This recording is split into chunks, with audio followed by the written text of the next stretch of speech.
A U.S. appeals court is allowing the Trump administration to continue its policy of sending some asylum seekers to Mexico to wait out their immigration hearings, at least for now.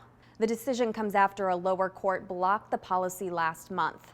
That district judge sided with the plaintiffs, who alleged it endangers asylum seekers and violates humanitarian protections to which they are entitled under United States and international law.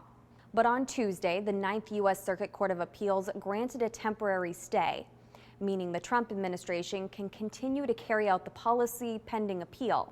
It cited several reasons for its decision, including that the Department of Homeland Security is likely to suffer irreparable harm absent a stay because the preliminary injunction takes off the table one of the few congressionally authorized measures available to process the approximately 2,000 migrants who are currently arriving at the nation's southern border on a daily basis.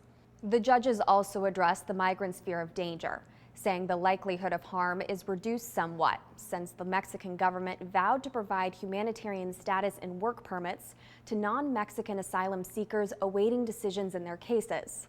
The U.S. began sending back non-Mexican asylum seekers at San Diego's San Isidro crossing in January. The Trump administration has since expanded the policy to other crossings along the southern border. Mexican immigration officials told CBS News that as of May 1st, the U.S. had sent more than 3,200 asylum seekers back to Mexico under the policy.